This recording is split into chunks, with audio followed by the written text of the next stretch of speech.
Fala galera! Esse vídeo contém tudo que o governo Bolsonaro desaprova. Mamadeira de piroca, Kit gay e educação sexual. No começo do ano passado a gente tinha feito um vídeo sobre uma série na Netflix que a gente achou muito interessante, que abordava coisas e curiosidades e o universo dos adolescentes de uma forma muito bacana. Estamos falando de Everything Sucks. E quando a gente acha que não podia melhorar, a Netflix vem e pá! Solta essa pérola pra gente. E a gente fica... Não saiu muito a voz, você acha que faz de novo? Eu queria muito ter visto uma série dessa quando eu era adolescente. Sinopse em 10 segundos. Otis é um adolescente, filho de uma terapeuta sexual que se junta a uma colega de escola para atender alguns colegas com problemas de relacionamento. E a gente já vai logo avisando que esse vídeo vai conter muitos spoilers, porque a gente quer comentar o que faz essa série ser tão especial. A adolescência normalmente é aquele momento que a gente tá cheio de dúvida, cheio de questão, não tem muito quem responder essas questões pra gente, e ainda junta uma parte muito estressante, que é a repressão sexual, né, que a gente sofre tanto da sociedade, muitas vezes em casa. E o genial de Sex Education é encarar de frente esses tabus de sexo, principalmente na adolescência, e fazer isso através de um ótimo entretenimento. E sem moralismos também. Tô preocupado com você. Todo mundo ou tá pensando em transar, vai transar, ou já tá transando. O título da série é uma grande sacada porque é uma grande ironia. No final das contas, ninguém ali é muito bem educado sexualmente. Mesmo Otis, que tem uma mãe que é sexóloga, ela é uma terapeuta sexual e tá dentro de casa para resolver os problemas dele. E mesmo assim o cara é bem diferente, e a gente vai entrar nisso daqui a pouco. Ninguém é muito bem resolvido e todo mundo acha que é muito bem resolvido, porque todo mundo acha que sexo é muito fácil, e não é bem assim. A própria clínica que eles criam é uma coisa complicada, porque ninguém ali tem tanta propriedade para conversar sobre sexo. Ele mesmo é uma pessoa muito reprimida. E aí, quando a gente pensa na educação sexual dentro da escola, ela também não é completa. E é o que a gente viveu também na adolescência. Quando chega um professor para falar, ele chega para falar de coisas físicas, né? Da biologia. Ninguém chega e conversa diretamente dos problemas, dos tabus e das questões de relacionamento também, né? Que envolve muito isso, não é só sexo. É relacionamento entre pessoas que se gostam, enfim. E geralmente é tratado sempre com piadinha, com deboche, com risadinha. Todos os alunos rindo. Ninguém pega o assunto e fala, vamos encarar isso aqui. E aí cria um monte de gente complexada no final das contas. Na série, o professor que chega a comentar sobre educação sexual, porque na verdade aquilo nem é, né? Não tem aula disso. Ele chega e fala assim, me pediram pra falar sobre isso porque tá rolando alguma coisa, sempre com uma desculpa, nunca como algo natural. Os alunos precisam de ajuda e precisamos do dinheiro. Eu lido com as coisas do negócio e você fica com a terapia. Terapia? É, terapia sexual. Você tem um dom. É muito legal ver essa inversão de papéis na casa do personagem principal, que é o Otis, vivido pelo Asa Butterfield. Se você está se perguntando de onde conheço esse menino, ele é o menino do pijama listrado. E na casa dele, a mãe é quem tem um comportamento mais moderno e o filho que é mais reprimido. Eu preciso só abrir um parênteses aqui, porque eu amei ver a Gillian Anderson nesse papel. A gente já viu ela em The Fall. Ela também fez muitas temporadas de Arquivo X? Arquivo X. Então a gente já viu ela em outros personagens mais fortes, mais completamente diferente daquilo que ela tá apresentando ali, uma mãe totalmente fora da casinha, e ela tá muito engraçada, e o jeito dela também tá muito diferente de tudo que a gente já viu. You set us up. Dá pra notar que os personagens dessa série têm uma coisa muito em comum, que todos têm uma dualidade. A Jean, que a gente já comentou, é essa mãe que aparentemente todo mundo queria ter, uma mãe super aberta ao diálogo, ela provoca conversações, ela é descolada, ela é uma pessoa muito cabeça aberta. Isso tem a ver com o fato dela ser uma terapeuta sexual, que lida com os problemas sexuais de muitas pessoas estranhas que frequentam a casa dela. Mas ao mesmo tempo, ela também é uma mãe muito possessiva, muito controladora. Ela despeja muitas expectativas em cima do Otis, que provavelmente ele não vai cumprir, ou ele não tá afim de cumprir, e isso acaba transformando ela numa personagem muito interessante. Além do fato dela ter um trauma sexual na vida dela, não um trauma sexual, um trauma de relacionamento, né? Que também influencia a dinâmica dela na série. Ela tem muitos parceiros sexuais casuais, vira e mexe alguém tá acordando de manhã, um cara totalmente diferente na casa dela, e confunde o banheiro com o quarto do outro, invade o quarto do outro e tal. A princípio isso parece uma coisa meio empoderadora, de uma mulher que sabe o que quer e ela tá muito bem resolvida com isso. É isso, mas também tem um pouco a ver com o trauma que ela sofreu da traição do marido. Também uma personagem que carrega um trauma de relacionamento. Isso é tratado sem julgamentos morais, é tratado de uma forma bem relaxada, a própria relação do Otis com esses caras, e mostra que ela não consegue ter um relacionamento, ela não quer também, né? Nem sei se tanto ela não consegue, mas ela não quer, ela quer se ver livre daquilo. Talvez também de ver tantos traumas das pessoas, é melhor permanecer distante. Eu acho uma humanização também de uma terapeuta, né? Não é porque ela é terapeuta que ela sabe de tudo e que ela consegue viver normalmente levando a vida. Ela tem as barreiras dela também. Eu notei que você anda fingindo que se masturba. E estava pensando se você não quer falar sobre isso. Já o Otis, fica claro que ele é uma pessoa que tem muito conhecimento nesse assunto de relacionamentos. Talvez porque tenha convivido bastante com a mãe, e esse diálogo que ele conseguiu desenvolver. E aí ele consegue ajudar as outras pessoas, mas ele mesmo não consegue se ajudar. O Otis também carrega um trauma da época da infância dele, que é o mesmo trauma que a Jean sofre. Ela não viu isso acontecer, porque ele vê o pai dele transando com outra mulher, ela não vê, ela tem o trauma da separação, ele tem esse trauma de ter visto o pai dele com outra mulher, e depois o trauma da separação dos pais, que brigam na frente dele, e gritam, e ninguém explica direito pra ele o que se passou, então fica aquela coisa meio não dita, né, não explicada, e aí vai carregando aquilo pra vida, sem de fato encarar o problema. As expectativas que são colocadas nele, assim, porque ele tem dois pais que entendem muito do assunto, acho que isso ajuda, né, na verdade atrapalha o desenvolvimento dele. Muita pressão e ele não consegue lidar, apesar de ter muito conhecimento, então fica esses dois lados, assim. É curioso que ele é o personagem principal e ele gosta de ficar escondido. Ele não quer se destacar no meio da escola, no meio da multidão, ele é o que quer ficar no cantinho, e ele fala claramente isso, né? Professional virgin, terrible dresser, and total sexual guru.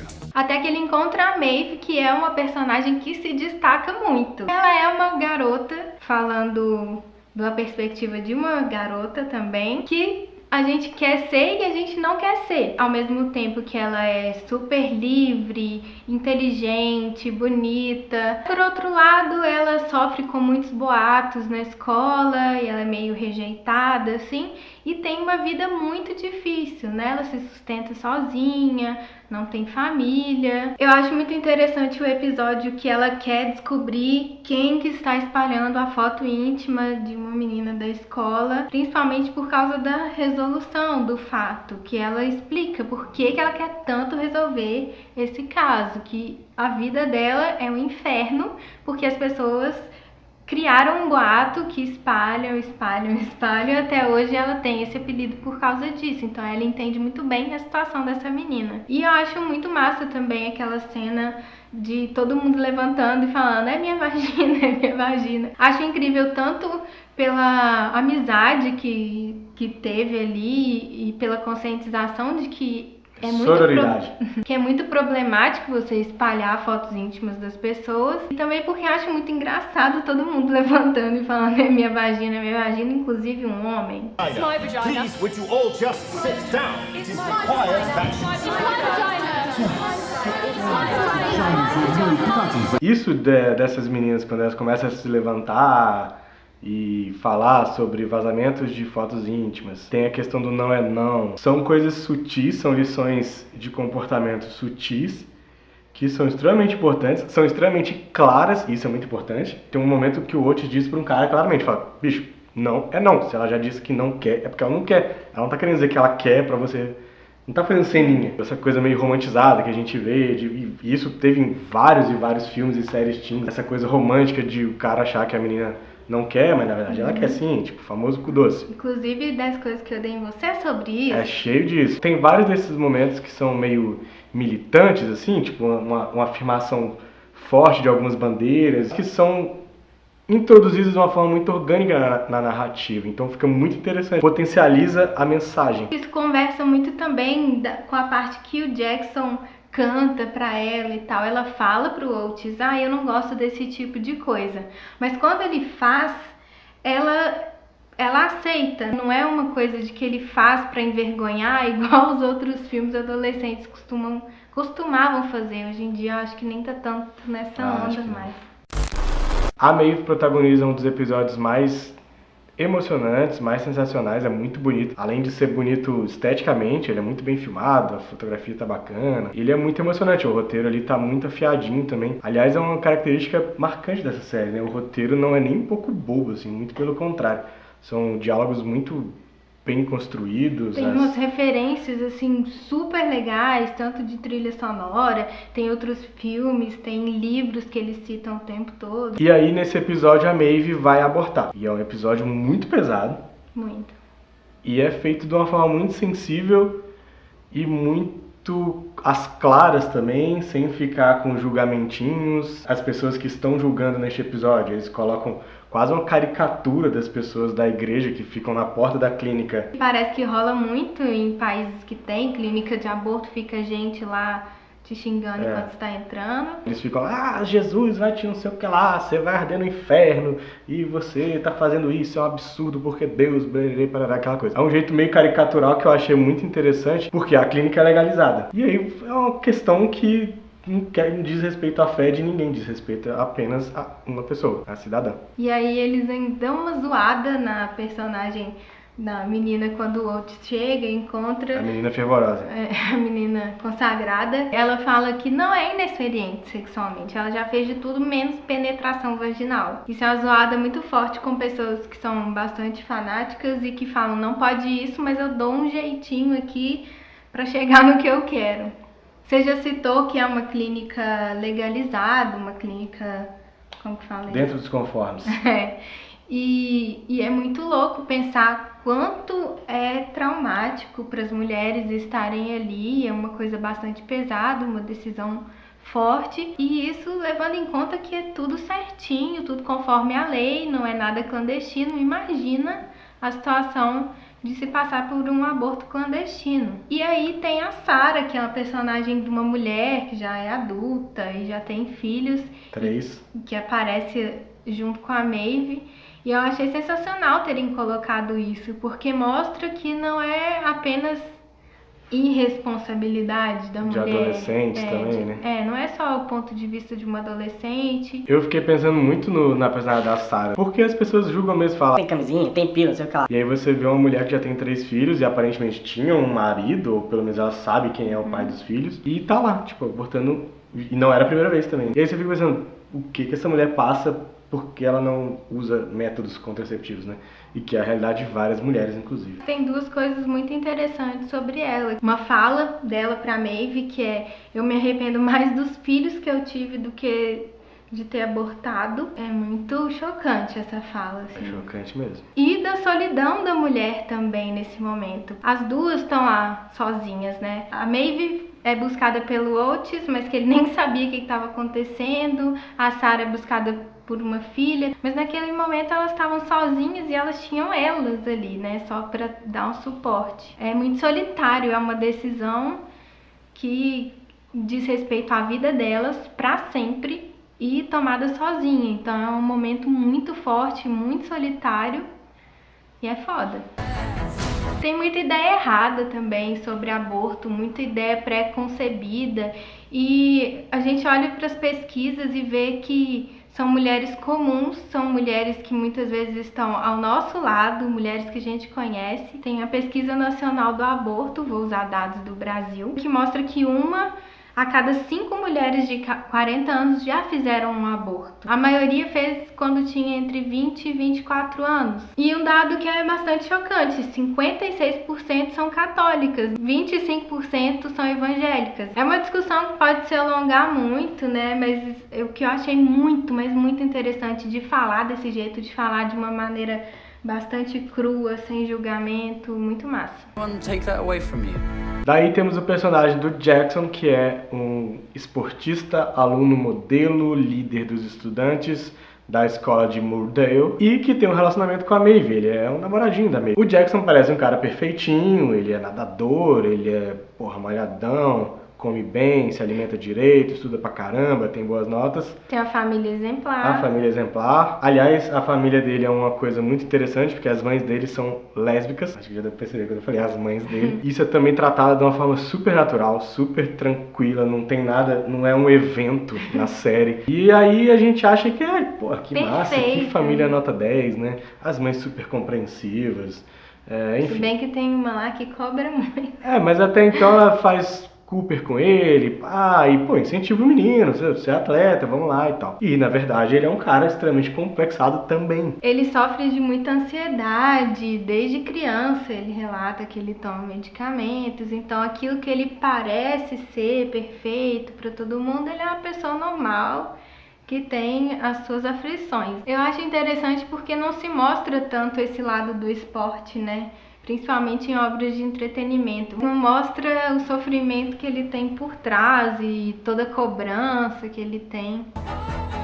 Pra finalizar, tem o Eric, que é um personagem super engraçado, ele é muito legal, o melhor amigo do Otis, mas no quesito relacionamento ele tem muitos problemas também, ele não consegue identificar os seus pares ali na escola. Apesar da família saber que ele é gay, na escola também todo mundo já sabe, ele ainda tem uns problemas, uns conflitos ali para resolver. Tem a questão da religião também, que para ele é muito forte, a família dele frequenta muito a igreja e ele parou de frequentar, e a gente acompanha esse desenvolvimento do relacionamento dele com o pai, principalmente, que é muito bonito. É um momento que a gente mais se emociona na série, do pai dele muito preocupado, mas ao mesmo tempo tentando encorajar. O Eric tem uma personalidade muito interessante porque ele é uma pessoa que parece extremamente forte, muito bem resolvida com essa questão da homossexualidade dele, num ambiente que é um tanto hostil para homossexuais, a escola sofre bullying, sofre violências verbais, e depois, por conta do desenrolar da narrativa, de eventos que acontecem quando ele apanha, por exemplo, ele se transforma num cara violento e retraído, e ele começa aquela coisa que a gente ouve às vezes, do oprimido que se transforma no opressor, porque é a única resposta que ele aprende a dar, né, quando as pessoas estão simplesmente agredindo ele por ele ser quem ele é, e aí a resposta que ele vai dar é agredir os outros também. Então ele passa por um período assim, e aí a religião entra de volta, porque ela acaba sendo transformadora, o que é muito bonito, porque mostra como a religião pode ser um caminho transformador e acolhedor, e não só opressor, como muitas vezes a gente vê. Aí depende, não sei, da congregação, da igreja, do ministro, do bispo, enfim, não sei a resposta para isso. O fato é que, no caso dele, aquele pastor especificamente da igreja que ele frequenta mostra o tanto que Jesus Cristo era uma figura acolhedora e era uma figura alegre que aceitava todos como as pessoas são, e aquilo liberta ele de novo e ele volta a ser um cara extremamente alegre e dono de si mesmo, que está muito bem resolvido com a sexualidade dele interiormente, né? Porque ele também não consegue ir lá pegar as galera, mas é um programa de adolescente. Eu acho que a gente já passou do momento de só retratar a dureza e pessoas homossexuais apanhando. Eu achei muito legal de trazer isso do acolhimento, de receber, de aceitar não é a palavra. A palavra é respeito. O pai dele respeita. No começo a gente vê que o pai dele fica, esconde, não deixa sua mãe te ver assim. Mas no final ele já vai vendo que o filho tem uma força imensa, apesar daquele medo do filho sofrer, que é o medo de qualquer pai, mas e mãe, mais, né? mas mais no caso porque ele é homossexual, ver essa outra parte, ver essa aceitação, ver essa religião dando apoio, falando você tem que se amar e Jesus te ama, realmente Jesus te ama, e não você vai queimar no inferno, é muito bonito de se ver. Um outro fato muito legal do Eric é a relação que ele estabelece com outro garoto gay na escola, porque eles não se dão. E eu acho isso legal por quê? Porque muitas dessas obras retratam como se fosse uma grande comunidade também. Ah, ali estão os LGBT e é todo mundo gente boa, todo mundo bonzinho, eles se entendem, eles se amam e eles se fortalecem. Eles até se fortalecem. Em certo momento o outro rapaz ajuda ele e tal, mas é assim, cara, cada um no seu. Eles simplesmente têm diferenças também, né? Não é porque eles são gays que eles têm que ser amigos. Não é porque eles são gays que eles têm que se entender. Tipo, você estuda isso. Não é isso. Não é isso. Então, assim, de novo, é um jeito super natural que a série traz, um jeito super de boa, super, é isso aí, a vida é assim e é isso. E aí tem aquele cara que ele encontra na estrada e que tá com as unhas pintadas e ele vê um reflexo do que ele pode ser, ele vê a retrospectiva do futuro ali. E uma pessoa para dar força para ele continuar, né? E eu posso ser quem eu sou. E é maravilhoso quando ele chega no baile com um turbante, faz as pazes com o Otis. Super estampado, né? Super brilhante, é muito legal. Tem a questão da raiz também, né? Dos pais dele terem vindo da África, de outro país e eles respeitarem e trazerem também essa cultura. O Eric é um dos personagens mais massa dessa série, assim, apesar do Otis ser o protagonista e tal, junto com a Jean. A Jean acho que tem menos, é mais a Maeve, assim, né? Mas o Eric, ele rouba a cena completamente, assim, é um coadjuvante de luxo muito bom. A personagem dele é sensacional, uma coisa espetacular. Que tipo de homem você quer que eu seja? Eu acho que o único personagem ali que não tem essa dualidade é o diretor Groff. Pra mim ele é só mal mesmo, mas aí a gente vai ter que esperar a segunda temporada pra ver se ele vai desenvolver um outro aspecto, porque ele é muito mal, assim, muito ruim. Então é isso. Assistam Sex Education, tá na Netflix. E a atriz que faz a Maeve é a cara da Margot Robbie. Vocês também acharam? Se você lembra de algum momento dessa série também que te tocou ou que você acha importante ressaltar, deixa aqui nos comentários. Não esquece de se inscrever para acompanhar. A gente sempre está falando de séries da Netflix, a gente tem uma série de vídeos de dicas de filmes, de série. Então se inscreva para acompanhar. Muito bom falar com vocês. Até o próximo vídeo. Tchau. E tchau.